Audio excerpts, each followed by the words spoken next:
하나님께서 시온 성가대의 찬양을 기쁘게 받으신 줄로 믿습니다. 이 시간 담임 목사님께서 거침없는 복음의 전진이라는 제목으로 말씀 선포하실 때 많은 은혜 받으시길 바랍니다.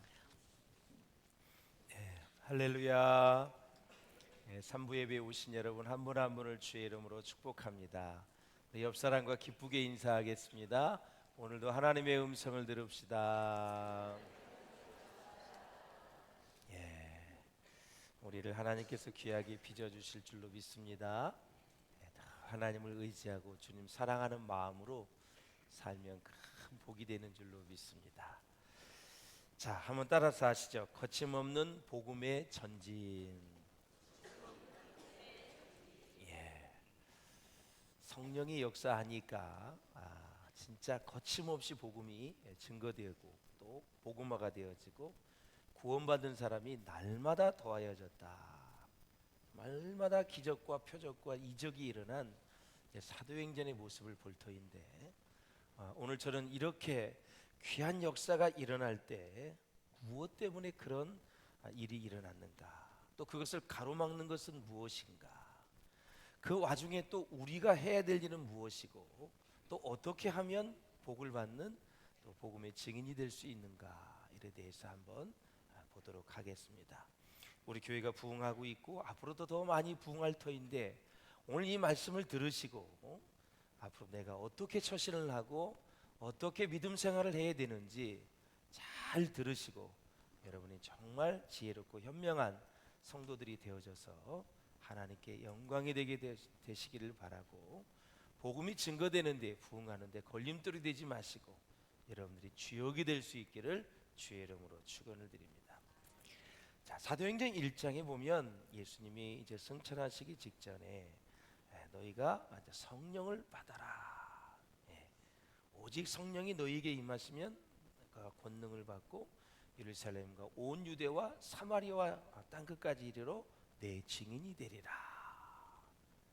그래서 이제 성령의 이 땅에 오심을 말씀하셨어요.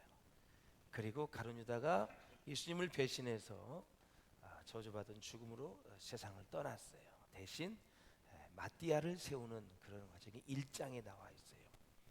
2장에는 이제 사도행전에 오순절 마가의 다락방에 성령이 임재하게 되죠.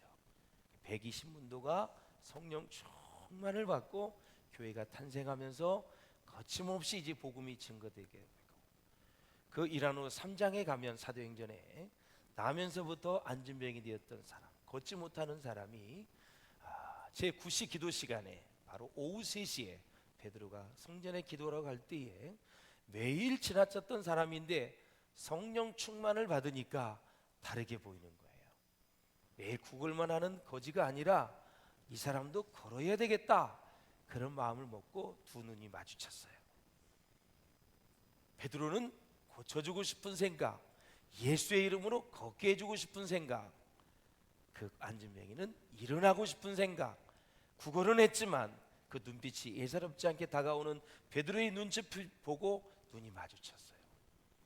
내게 은과 금은 없지만 내가 나사렛 예수 그리스도의 이름으로 명하노니 일어나 걸을지어다. 걸었어요. 그래서 안진병이가 나면서부터 안진병이가 걷게 되었다.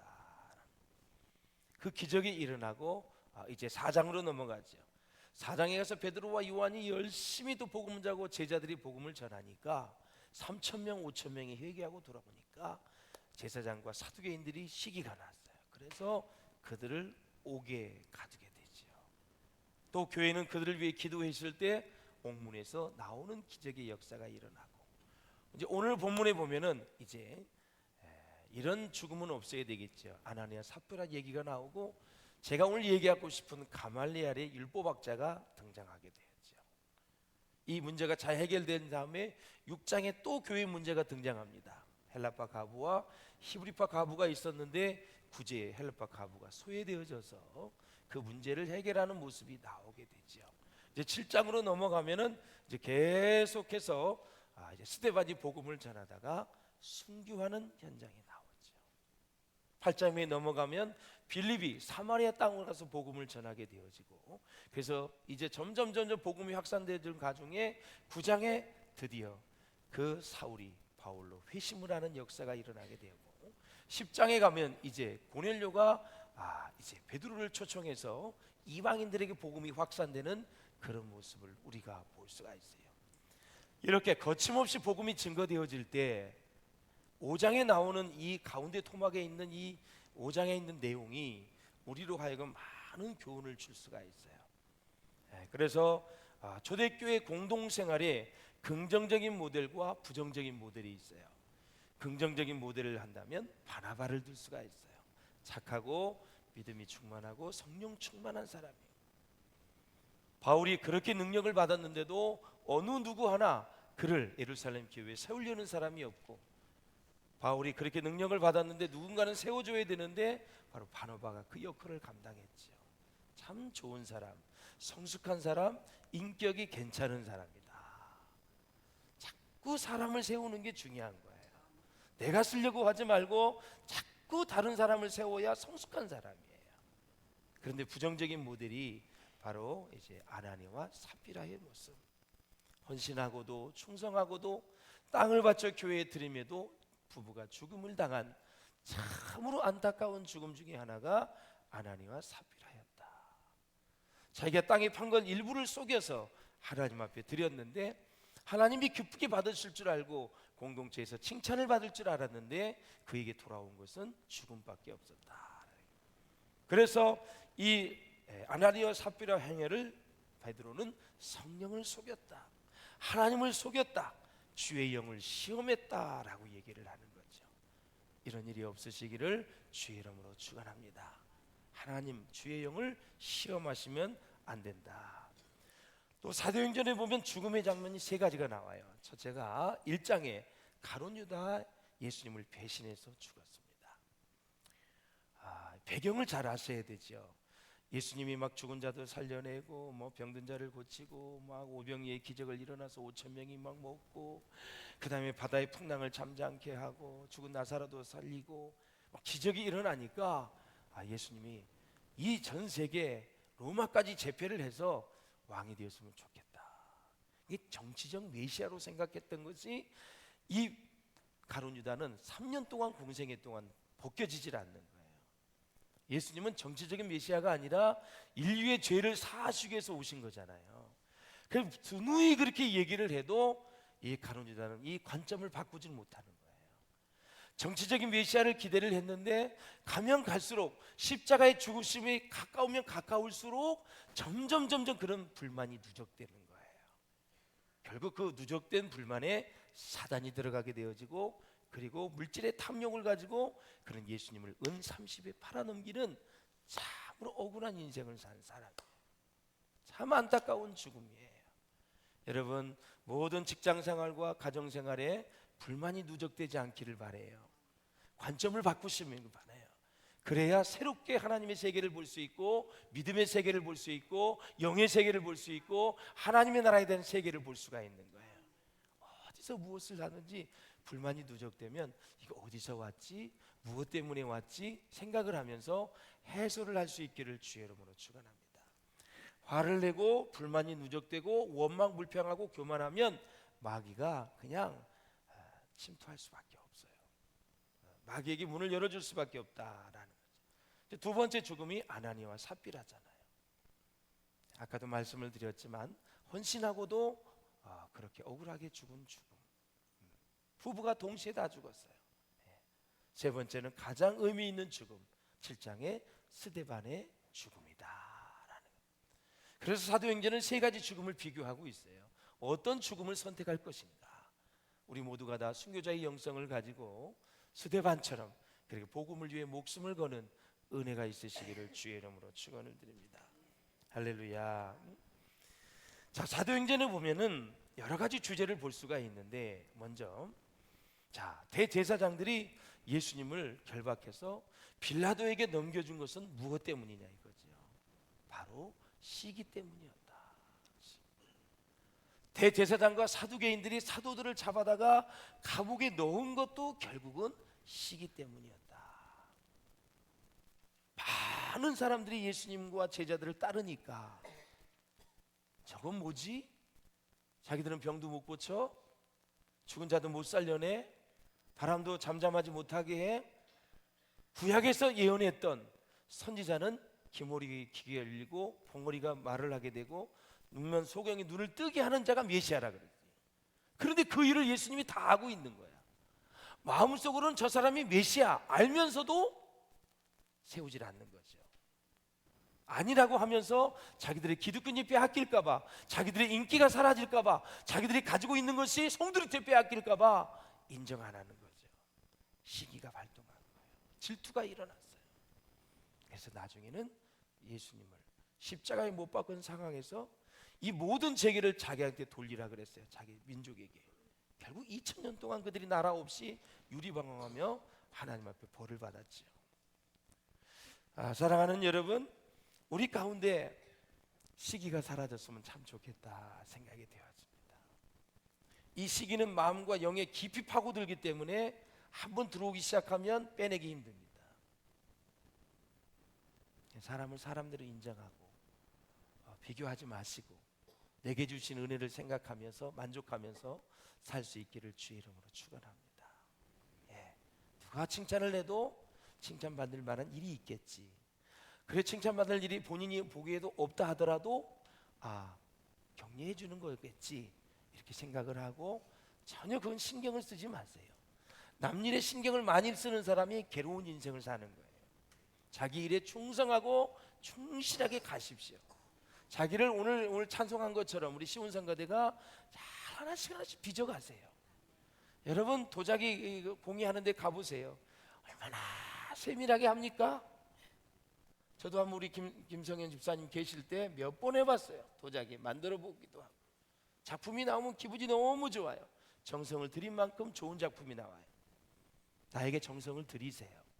신앙적으로 나를 위해 기도하시고요, 나를 사랑하세요. 그리고 나의 존재를 값어치 있기 때문에 값어치 있다고 생각을 하는 게 아주 옳은 생각이고 좋은 생각이에요. 이 세상에 여러분의 존재 하나밖에 없어요. 그래서 가장 귀한 거예요. 믿으세요 여러분? 그렇게 설교를 해도 이 세상 것이 막 부럽지요. 그렇게 설교를 들어도 교회 나가면 그냥 똑같지요. 여러분 하나가 한 분이 이 지구의 우주보다도 더 귀하다고요. 믿으세요? 그냥 귀로 흘러들이지 말고 진짜 귀하예요. 부자든 가난하든 연령이 어떻게 됐든 내일 죽을 일을 기다리는 사람도 이 우주보다도 더 귀하다니까요. 그럼 세상은 다르게 보이는 거예요. 내가 가장 귀하기 때문에 다른 사람도 귀하게 보이는 거예요. 내가 하찮게 되어지면 다른 사람도 하찮게 보이는 거예요. 성경의 말씀을 그대로 믿고 받아들이는 것이 축복인 줄로 믿습니다. 그래서 이렇게 대제사장과 사두개인들이 사도들을 잡아다가 감옥에 넣는 것도 역시 시기, 예수님을 죽이는 것도 시기, 그리고 감옥에 넣는 것도 시기 때문이었다라는 거죠. 그래서 교회가 성장하는 가정에 거침없는 복음의 전진이 이루어질 때 이 시기라는 것을 조심해야 돼요. 왜? 교회가 성장하는 것은 일꾼이 많이 있다는 거고, 일꾼이 많이 있다는 것은 부각될 사람이 많이 있는 거고, 또 교회가 성장할 때 리더십이 출중하게 나오기 때문에 많은 타겟이 될 수가 있어요. 성장할 때는 문제도 많은 거예요. 그래서 누군가가 지도자가 되어진다 할지라도 우리는 사무총회를 준비하고 있어요. 누가 어떤 사역을 맡는다 할지라도 내 눈으로 판단하지 마세요. 필요하니까 세우셨겠지, 하나님의 복음 사역에서 필요하니까 세우셨겠지, 이렇게 생각을 하고 믿음으로 받아들일 수 있기를 주의 이름으로 축원합니다. 내가 보기에는 그 집사 아닌데 목사님 진짜 눈이 뼈도 완전히 눈이 뼈든 요즘에 기도 안 하시나 봐. 저렇게 사람을 볼 줄 몰라. 영환이 눈이 열렸다가 다쳤나? 왜 저러시지? 그렇게 하면 안 되는 거예요. 자, 5장 29절에 무슨 얘기를 하고 있는지 한번 보세요. 5장 29절에 사람보다 하나님께 순종하는 것이 마땅하니라 그랬어요. 방송실 띄워주세요. 사람보다 하나님께 순종하는 것이 마땅하니라 그랬어요. 왜냐하면 말씀을 전하는 사도들을 보세요. 주의 사자들이 가서 성전에 서서 이 생명의 말씀을 다 전하라 그랬어요. 사도들에게. 그런데 유대 지도자들은, 종교 지도자들은 이 이름으로 사람을 가르치지 말라. 그러니까 예수의 이름으로 가르치지 말라. 예수님은 가르쳐라. 유대 종교 지도자들은 가르치지 말라. 또 대결이 일어나는 거예요. 복음이 일어나는 것은 항상 대적자들이 있어요.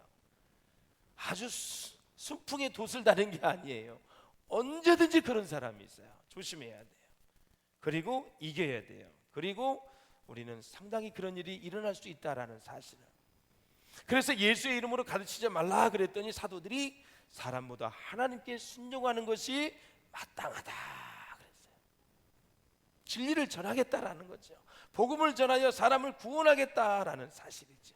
내가 구원받았으니까, 구원받은 놀라운 축복을 받았으니까 다른 사람도 그렇게 받을 수 있도록 하나님이 원하시니까 그렇게 하겠다라는 거죠.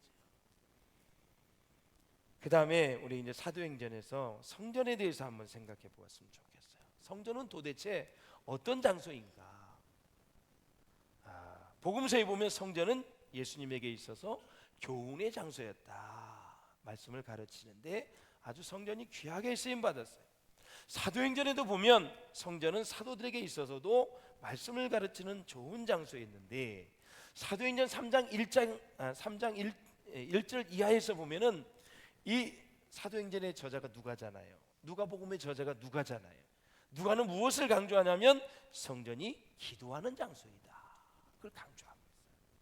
그리고 성전은 말씀을 가르치는 장소이다. 그러니까 이방인들에게 누가는 복음을 전하는데 이 성전이 아주 말씀을 가르치고 기도하는 장소로서 아주 긍정적인 장소임을 아주 크게 부각시키고 있는 것을 볼 수가 있어요. 그러면 성전은 기도하는 장소라면 그 안에는 누가 있어야 될까요? 기도하는 사람이 있어야 되죠. 기도하는 장소를 강조한다는 것은 기도하는 사람이 필요하다는 얘기를 하고 있는 거죠. 말씀을 가르치는 곳이 성전이라는 것은 계속 성전 안에서 말씀을 가르침을 받는 사람들이 많아야 된다는 것을 얘기하는 거죠. 성전에서는 또 뭐예요? 영과 진리로 예배하라고 말씀했잖아요. 예배하는 사람이 가득 차고 넘쳐야 될 줄로 믿습니다. 주일에는 어김없이 하나님 앞에 예배를 드리고 우리가 공예배 시간에 어김없이 하나님 앞에 예배를 드리는 것이 사도행전의 역사를 이루어가는 우리가 해야 될 일이다. 대배가 중요하고 수요 불기도는 덜 중요하고 새벽 기도는 더 덜 중요하고 그 순예배는 더 덜 중요하고 그게 아니다 이거죠. 예배는 하나님 앞에 드리기 때문에 가치는 똑같다라는 사실. 다만 주일날은 주님이 부활하신 날이에요. 죽으셨다가 3일 만에 부활하신 날, 이 날을 기념하는 날이기 때문에 정말 주일 예배는 생명을 걸고 드려야죠. 할렐루야. 이런 이 사도행전에 나오는 그런 주제들을 살펴보면은 내 신앙생활을 어떻게 해야 될 것이 답이 나오거든요. 또 중요한 건 사도들의 기독론적 증언이 나오고 있어요. 기독은 예수라 그랬어요. 예수를 증언하는데 예수님은 유대 백성들에 의해서 십자가에 달려 죽으신 분이에요. 그 죽은 예수를 하나님이 다시 살리셨다 말씀하고 있는 거예요. 그래서 가는 곳곳마다 예수의 복음이 증거되고 있어요. 어디를 가든지 여러분 예수님은 나의 죄를 위해서 죽으시고 죽은 지 3일 만에 부활하셨다고 그렇게 증거할 수 있기를 주 이름으로 축원합니다. 예수가 중심이 돼야 되는 거예요. 예수를 부인하는 쪽은 다 이단이에요. 하나님의 교회도 마찬가지고 신천지도 마찬가지고 여호와의 증인도 마찬가지고 다 예수 부활을 여러분 인정하지 않는데요. 그래서 사랑하는 여러분, 이렇게 사도들의 증언을 보면 예수님은 유대 백성들에 의해서 죽임을 당했지만 부활하신 분이고 거룩하고 의로우신 분이고 그리고 생명의 주가 되신다. 이것을 끊임없이 전했을 때 대제사장들과 충돌이 일어남에도 불구하고 우리는 하나님께 순종하는 것이 마땅하니라. 사람보다 하나님께 순종하는 것이. 그 다음에 이제 가말리엘 교법사에 이제 권면이 나오게 되지요. 내용은 그렇습니다. 사도들이 복음을 전하잖아요. 그러니까 이 제자들을 죽이려 그래요. 사도들을. 그때 가말리엘이 나선 거예요. 율법학자가. 죽이지 말아라. 왜 그러느냐? 드다와 유다를 얘기를 해요. 핵심이 뭐냐면 이들이 복음을 전하는 것이 사람에게서 나왔으면 모였다가 흩어지고 주동자가 죽으면 다 흩어진다. 결론이 그거예요. 하나님에게서 났으면은 어떻게 할 거냐? 하나님을 대적하는 자가 된다. 참 지혜로운 율법학자예요. 이 사람이 가말리엘이 어떤 사람이냐면 바울의 스승인데 율법의 전통을 고수했던, 그래서 별명이 뭐냐면 율법의 영광이라는 별명을 가지고 있어요. 그 바울이 가말리아의 문화생이라 그랬잖아요. 지금으로 치면 세계 가장 유명한 대학의 그 중에서도 가장 유명한 교수의 수제자다, 그런 얘기를 하는 거예요. 이 가말리엘이 그래서 지금 사도들을 죽이려고 할 때 나서서 백성들을 지금 진정을 시키는 거예요. 어떤 내용이냐? 사람에게 났으면, 만약에 예수의 행한 일들이 다 사람에게 났으면, 사도들이 하는 일이 사람에게 났으면 조금 하다가 흩어지고 다 죽는다. 그러나 이것이 하나님에게서 났으면 어떻게 할 거냐? 하나님을 대적하는 자가 된다. 이 가말리엘이 이에 죽었을 때 죽음을 보면 예루살렘이 함락되기 한 18년 전에 죽어서 이제 장례를 치렀는데, 당시 위대한 사람의 장례 간습에 의하면 침대와 의류, 뭐 옷 있잖아요, 의류를 다 불태웠다 그래요. 그리고 개종자 온켈레스라는 사람이 있는데 이 가말리엘을 너무너무 좋아하고 추모했다 그래요. 그래서 시돈과 두로아죠, 두로의 도로로 70민의 향유를 제공했다 그래요. 엄청나죠. 그만큼 존경을 한 거죠. 그리고 또 이 가말리의 죽음을 아쉬워하는 기록이 랍비들의 주석서인 미슈나에 이런 내용이 들어가 있어요. 율법의 영광은 같고 그 정결과 성결도 같다. 율법의 영광은 같고 그 율법의 영광이 이 가말리엘의 별명이잖아요. 그리고 그의 정결과 성결도 같다. 중요한 것은 그는 만년에 예수 그리스도를 믿는 유대교에서 기독교로 개종했다는 전설도 남아있다. 그러니까 이 마음속에, 내가 보기에는 백성들을 진정시킨 이유가 마음속에 예수는 메시아다라는 것을 믿은 것 같아요. 그러니까 그게 나서지요. 그 드다라는 사람을 예를 들죠. 드다는 자칭 자기가 요세푸스 역사에 보면은 선지자라고 했는데 400명이 따랐어요. 무슨 얘기를 하냐면 요단강가에서 백성들을 모아두고 자기가 명령을 하면 요단강은 갈라지고 여호수아 때처럼 마른 땅으로 건널 수 있다고 선동을 했어요. 근데 그게 안 되는 거예요. 그래서 로마 군사들에서 목배임을 당했어요. 그래서 따르던 400명이 다 흩어졌다, 그런 얘기를 하는. 또 한 예를 들어요. 유다를 얘기를 해요. 요세푸스 역사가 의하면 갈릴리 유다 사람이거든요. 로마가 왜 호적을 하라 그랬냐면 세금을 걷기 위해서 호적을 하라 그랬어요. 그때 로마 통치 아래서 우리는 하나님에게만 예물을 드리지 절대 우리를 지배하고 있는 로마에게는 세금을 안 낸다. 그 사람이 또 유다가 선동을 했어요. 그래서 이 사람도 로마의 사람들에서 목배임을 당했어요. 그래서 따르던 사람이 다 흩어진 거예요. 그러니까 이 가말리엘은 무슨 얘기를 하냐면 이 사람의 사상과 소행이 사람에게서 났으면 무너질 것이요, 하나님에게서 난 일이었다면 안 된다. 무너뜨릴 수도 없을 뿐만 아니라 하나님을 대적하는 자가 된다, 그런 얘기를 하는 거예요. 그러니까 우리가 이거 하나만 봐도 엄청난 교훈을 얻을 수가 있는데, 가말리아의 교훈을 통해서 우리가 교회의 문제를 다루는 사람들이 언제나 명심해야 될 세 가지가 있어요. 이 기본 자세. 첫째, 여러분 교회의 문제를 다루는 사람은 이 세 가지를 갖춰야 돼요. 첫째, 사물을 달괄하는 예지가 있어야 된다. 이게 뭐냐면 뛰어난 깊은 지혜가 있어야 되고 마음이 밝고 총명해야 되고 성경 말씀에 근거해서 날카로운 지혜를 가지고 미래를 미리 알 수 있는 지혜, 예지가 있어야 된다. 사물을 달관한다는 얘기는 신구약의 정통을 해서 성령 체험한 상태에서 이 교회의 모든 문제를 바라볼 수 있어야 된다라는 것이죠. 어떤 문제가 발생해도 성경적인 관점에서 그 문제를 볼 수 있는 눈이 있는 사람이 교회 문제를 잘 해결할 수 있다라는 거죠. 시시콜콜하게 자기가 경험했던 그 하나 가지고 뭐 교회 전체를 본다든가 이래서는 절대 안 된다. 두 번째, 종교 운동을 함부로 손대지 않는 관대함. 이게 뭐냐면 종교 운동을 성령의 역사로 생각해 보세요. 지금 사도들이 전할 때 성령의 역사에서 구원받는 역사가 일어나고 있어요.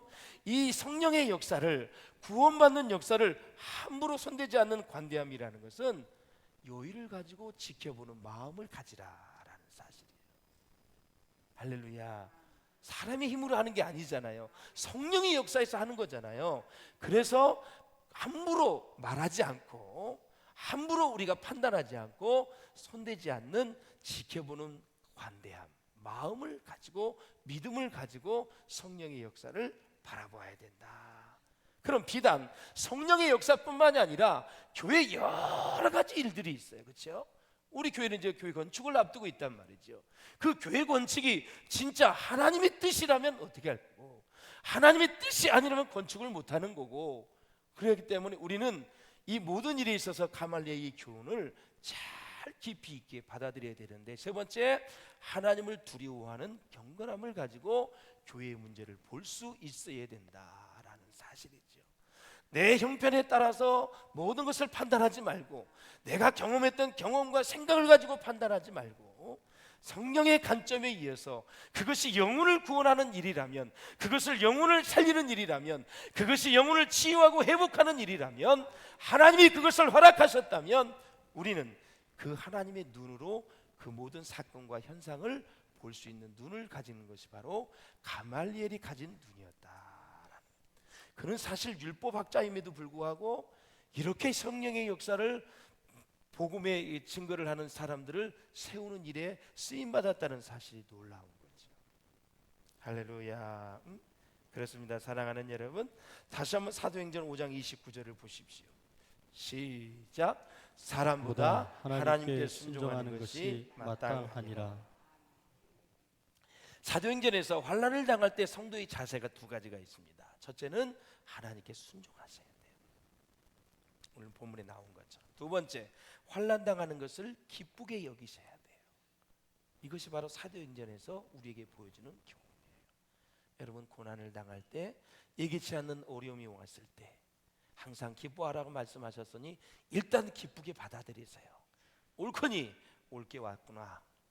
이것을 통해서 하나님이 내게 어떠한 지혜와 어떠한 말씀과 어떠한 교훈을 주시려고 허락하셨는가 기대를 하시고, 그 속상해하지 마시고 막 열내지 마시고 옳게 왔구나 한번 생각 딱 받아들이고 나아가면 하나님께서 거기에서 우리에게 말씀도 해주시고, 우리의 연단도 시켜주시고, 믿음도 키워주시고, 더 넓은 마음으로 만들어주시고, 큰 그릇으로, 깨끗한 그릇으로, 정결한 그릇으로 만들어 하나님이 쓰시기에 부족함 없는 그릇으로 빚어갈 줄로 믿습니다.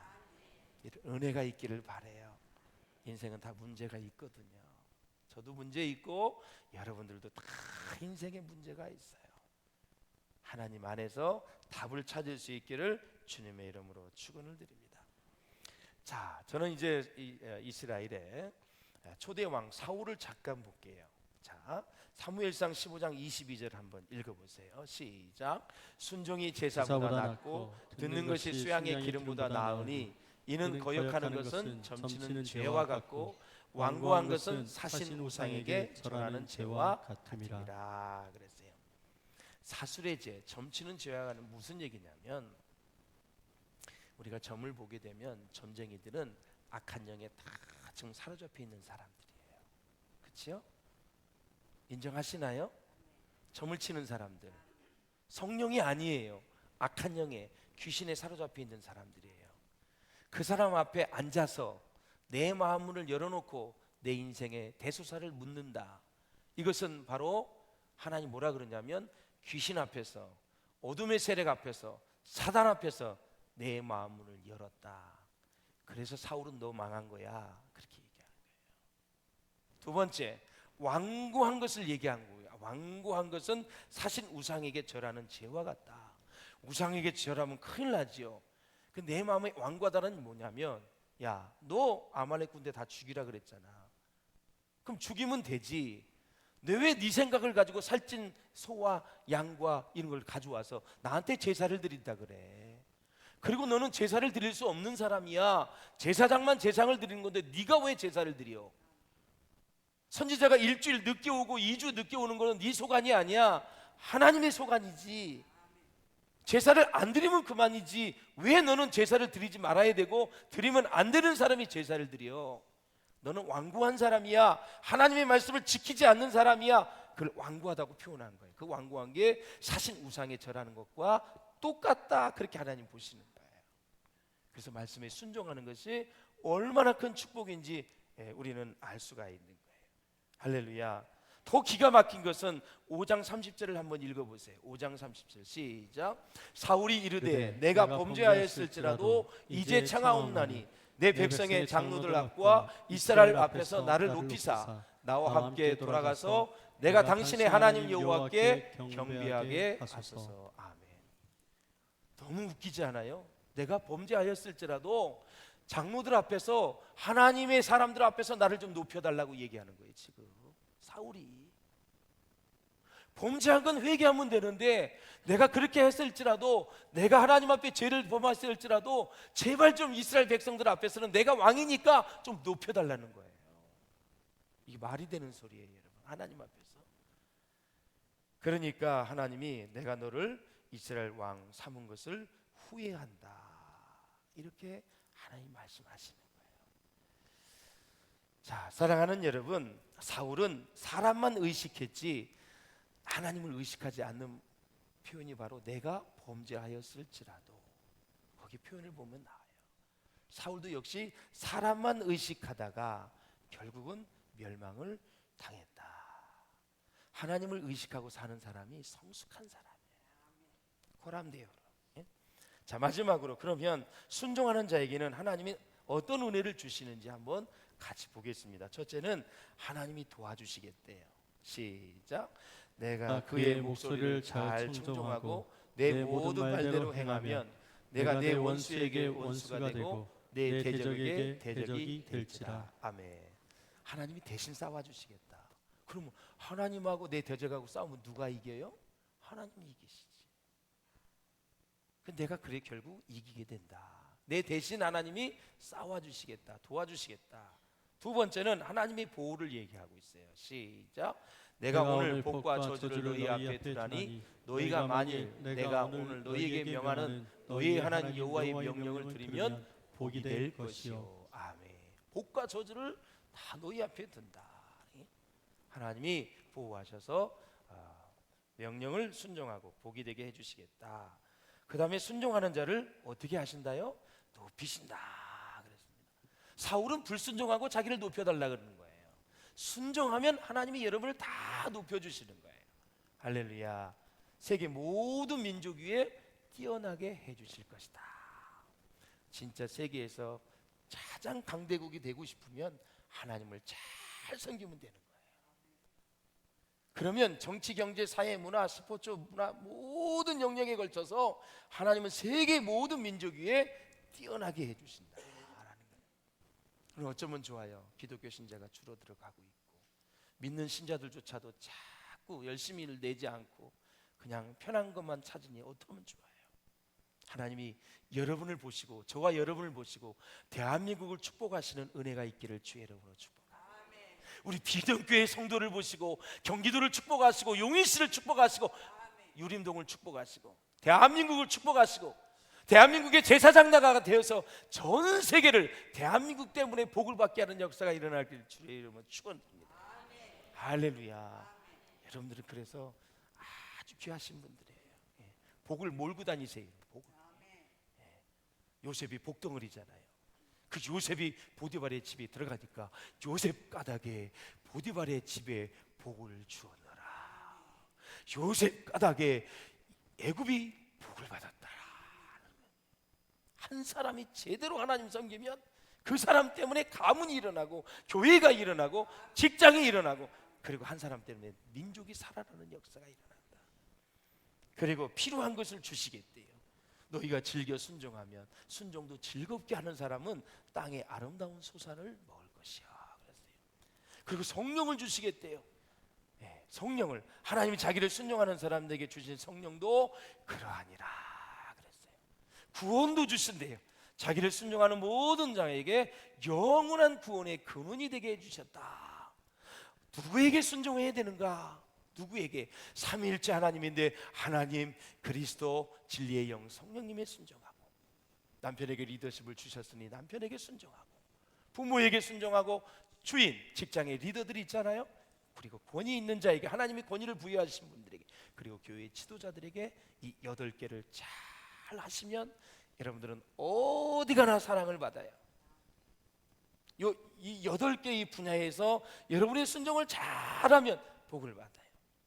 그러면 순종은 어떤 자세를 가지고 해야 되는가? 3가지가 있어요. 따라서 하세요. 마음으로, 기쁨으로, 변함없이. 순종의 자세가 마음으로, 억지로가 아니라 기쁨으로, 그리고 항상 변함없이. 그런 사람은 다 사계절에 하나님이 마르지 않는 샘물로 축복해 주실 줄로 믿습니다. 그럼 순종했어요. 결과는 무엇일까요, 여러분? 결과는 우리가 항상 성령의 충만함을 받고 살 수 있도록 우리를 축복해 주신다. 최고의 축복. 하나님의 영이 내게 충만한 거예요. 그리고 성령을 받는 4가지 조건을 얘기하고 있어요. 충만해야 되는데 목마름. 할렐루야. 주님, 나와 함께 하시고 나에게 충만하게 임재하여 주시옵소서. 다른 것보다도 성령의 목마름, 하나님에 대한 목마름, 진리에 대한 목마름, 나에게 충만하게 도와주시옵소서. 그리고 성령을 계속해서 구하는 거예요. 이것도 부족합니다, 주님. 이것도 부족합니다. 돈 쓰는 거 말고 성령. 그리고 성령에 순종하고. 4번째는 뭐예요? 믿음으로 성령을 받아들이는 거예요. 그러면 성령은 언제 임해요? 따라서 하세요. 말씀을 들을 때, 기도를 할 때, 찬송할 때, 회개할 때, 안수 받을 때, 사모할 때, 이럴 때 성령이 임하시는 거예요.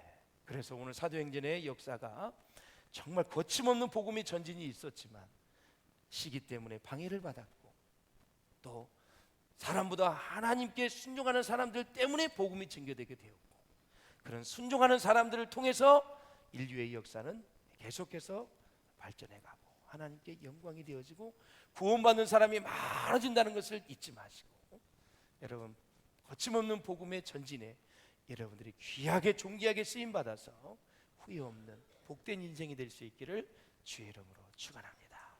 기도하시겠습니다. 하나님, 우리 기도하실 때 주신 말씀을 생각하면서